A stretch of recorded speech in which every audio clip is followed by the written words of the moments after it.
بچوں کو دین سکھاتے ہی نہیں ہیں، نہ ہم خود دین سیکھتے ہیں. کیوں؟ کیونکہ ہمیں تو بائی برتھ مل گیا، اس لیے ہمیں لگتا ہے اچھا قرآن کا ترجمہ پڑھ لیا، وہ زندگی میں کبھی ایک دفعہ پڑھا بس وہ کافی ہے. پھر دوسری چیز بیٹا، اس وجہ سے ہمیں سکون کیوں نہیں ملتا؟ اتنا قرآن پڑھنے کے بعد، اتنی نمازیں پڑھنے کے بعد سارا کچھ ہمیں سکون کیوں نہیں ملتا؟ اس کی مین ریزن پتہ ہے کیا؟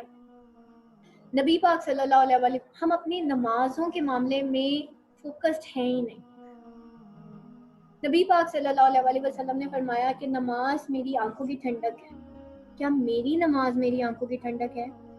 آپ خود سوچیں، جب میں نماز پڑھتی ہوں تو کیا اس کے بعد مجھے سکون ملتا؟ نبی پاک صلی اللہ علیہ وسلم نے فرمایا نماز بے حیائی اور بری باتوں سے روکتی ہے. کیا میری نماز مجھے بے حیائی اور بری باتوں سے روکتی ہے؟ روکتی ہے؟ یا یہ سلام پھیرا اور ٹی وی پہ ڈرامہ کھول کے بیٹھ گیا، یا یہ سلام پھیرا اور واٹس ایپ اوپن کر لیا؟ نماز بے حیائی اور بری باتوں سے روکتی ہے، پھر میری انگلیاں وہاں پہ کیوں چلی جاتی ہیں جو بے حیائی کا راستہ؟ اٹ مینس میری نماز ٹھیک نہیں ہے. بیٹا نماز جو ہے نا، یہ پلر آف اسلام ہے، بنیاد ہے اسلام کی. قیامت کے روز قرآن مجید میں لکھا ہے قیامت کے روز جنت والے جہنم والوں سے پوچھیں گے کیا چیز تھی جو تمہیں جہنم میں لے گئی؟ وہ کہیں گے ہم نماز نہیں پڑھتے تھے. پہلا سوال جو ہوگا نا، کمپلسری کوسچن، وہ نماز کا ہے. ٹھیک ہے؟ تو بیٹا ہماری نمازیں ٹھیک نہیں ہیں، تبھی تو سکون نہیں ملتا، تبھی تو آنکھوں کی ٹھنڈک نہیں ملتی، تبھی تو بے حیائی اور بری باتوں سے ہم دور نہیں بھاگتے. ہمارے لطیفے دیکھ لیں واٹس ایپ پہ جو شیئر ہو رہے ہوتے ہیں، کبھی آپ ان لطیفوں کو دیکھیں، سب سے زیادہ اس میں عورت ڈسکس ہو رہی ہوتی ایز اے بیوی. لطیفے دیکھیں نا، میاں بیوی کے اوپر لطیفے بنا کے رکھتے ہیں. سب سے جو ایک بیٹا ایک ریسپیکٹیبل، ایک جو اللہ تعالیٰ نے جو پہلا رشتہ بنایا نا کائنات میں انسانوں کا، وہ میاں اور بیوی کا ہے.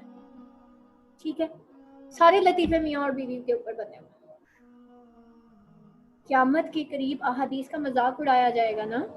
اللہ تعالیٰ نے جس چیز کو سب سے زیادہ تکریم دی، ہم نے اس کو مذاق بنا لیا اس رشتے کو. اور ہم میاں بیوی ایک دوسرے کے ساتھ جو زندگی بھی گزارتے ہیں نا بیٹا، وہ مذاقیہ ہی گزار رہے ہوتے ہیں. چل سو چل ہی گزر رہی ہے، اس کا کوئی ایم ایمبیشن کچھ نہیں ہے کہ ہم دونوں نے مل کے ایک نسل جو ہے اس کو آگے پروموٹ کرنا ہے، اس کو پالنا ہے، پوسنا ہے، اس کی اچھی تربیت کرنی ہے. میاں کہتا ہے بیوی تو بھی کما، اور بیوی کہتی ہے میاں میں بھی کما رہی ہوں اور تو بھی کما. ہماری زندگی کا جو ایم ہے سوائے کمائی کے، پیسے کے، اور کچھ نہیں رہ گیا. بچوں کو بھی ڈاکٹر اور انجینئر کیوں بنانا ہے؟ کیونکہ ان کو بھی پیسہ چاہیے. بچے کو ہم پڑھا کیوں رہے ہیں؟ کیونکہ اس کو ایک سٹینڈرڈ لائف چاہیے. ابھی بچہ پیدا نہیں ہوا، پلاننگ پہلے شروع ہو گئی ہے. بچہ ابھی گود میں ہے، اس کو اچھے اسکول میں ڈالنے کے لیے، اس کو برٹش اسکول میں ڈالنے کے لیے مائیں جو ہیں برٹش اسکولز میں جا کے جابز کرتی ہیں کہ میرے بچے کی اگلے کچھ سالوں میں آدھی تنخواہ تو معاف ہو جائے گی، آدھی فیس تو معاف ہو جائے گی. بھائی پہلی تربیت گاہ آپ کی اپنی گود ہے بیٹا، وہ گود بچے کو دے دیں.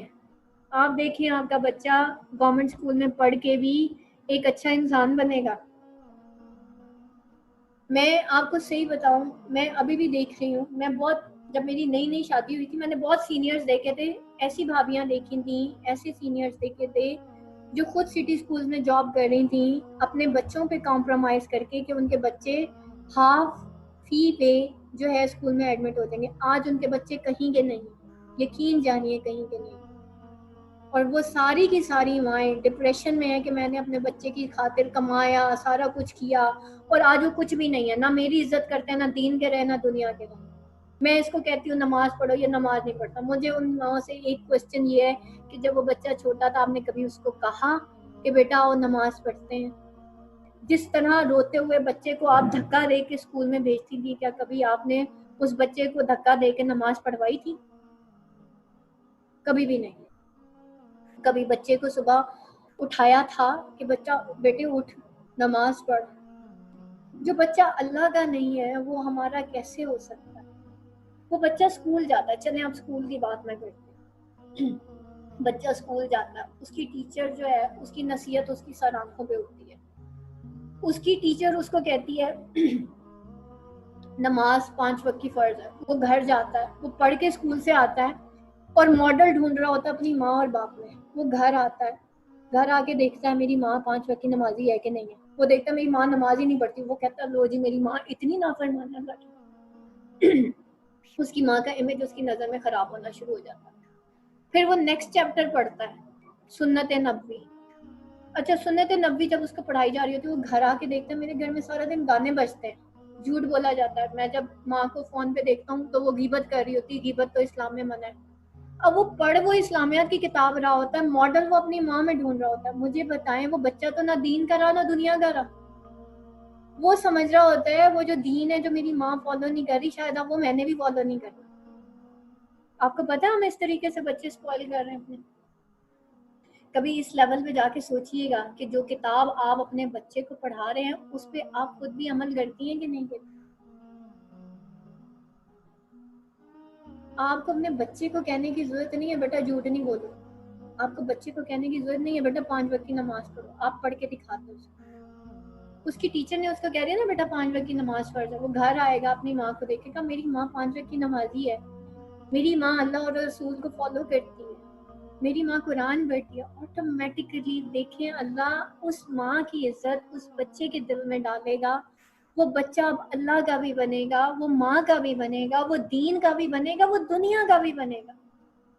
ہماری گنگا الٹی بہ رہی ہے. ہم